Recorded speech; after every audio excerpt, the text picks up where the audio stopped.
expand on that. We will now go to Ms. Gaumond, please. 5 minutes.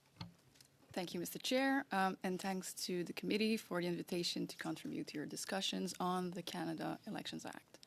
Mon nom est Eve Gaumond, je suis avocate et doctorante à la... My name is Eve Gaumond. I am a lawyer and a doctoral student at the Faculty of Law of the University of Montreal. My research focuses in particular on the Canada Elections Act and the preservation of electoral integrity. I served as a guest expert at the Citizens Assembly on Democratic Expression as part of Election Quebec's work and during the Canada-Netherlands consultations on the Global Declaration on the Integrity of Online Information. I have also taught privacy law at Laval, Université Laval.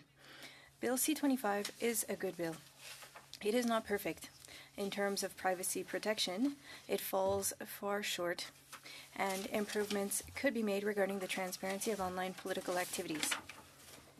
But at a time when trust in democratic institutions is eroding, it is important to focus on one thing.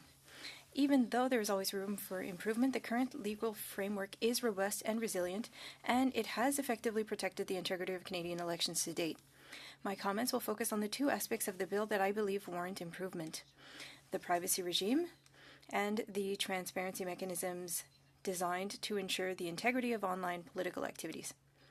Given the time I have, I will briefly touch on each area for improvement, but I have submitted a list of written recommendations to the committee, and I will be happy to elaborate on them further during the question period. Regarding the issue of personal information protection and privacy, we must draw a line between what falls under the Canada Elections Act and what falls under privacy laws. These are two legal frameworks that serve different functions. The purpose of the Canada Elections Act is to establish the rules of the game to ensure the integrity and proper conduct of elections. It is entirely appropriate that it includes offences concerning certain problematic practices in a political context, such as selling personal information held by a party or disclosing personal information to cause harm, for example. Section 36, for example, is relevant.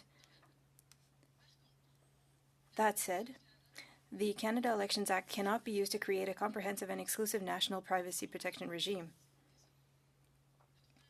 The right to privacy is a complex and technical field that cannot be addressed in passing within a legislation dealing with other matters. It is therefore essential to repeal sections 444.6.2, 446.3, and 446.4 so that existing provincial privacy laws can apply to federal political parties, at the very least until a truly comprehensive national regime is established.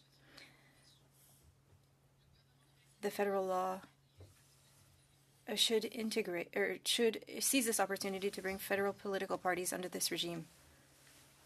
It is concerning that political parties are the only Canadian organizations not subject to the basic privacy rules, especially when we recall that the Cambridge Analytica scandal essentially revolved around the use of personal data for political influence. Now, regarding transparency. The elections legislation is largely based on the idea that transparency promotes integrity. This principle holds true in the real world. But to ensure that the activities in the virtual world meet equivalent transparency standards, 3 measures should be considered. First, adapting certain existing regulations to the reality of artificial intelligence. When a party uses automated calling systems, it must register with the CRTC and submit a list of the phone numbers contacted, along with a copy of the recorded message or script that was used. Parties that use chatbots to communicate with voters should, at a minimum, be required to provide the prompts used to program the chatbots, as well as a list of the voters who were contacted. Political parties should also be required to disclose when they share content that has been generated or significantly altered by an AI system. The second has to do with influencers, who are playing an increasingly important role in the political sphere. Currently, they often fall outside the scope of traditional transparency rules.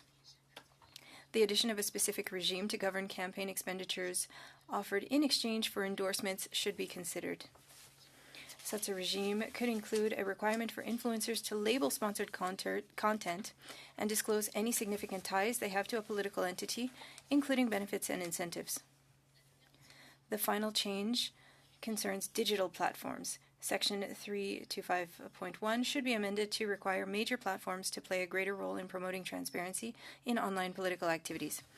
This means the government should collaborate with researchers and platforms working on election integrity issues and to codify expanded transparency obligations. These obligations must ensure that researchers can access the data needed to study Canada's information ecosystem, regardless of the political affiliations of the people leading these platforms. Thank you.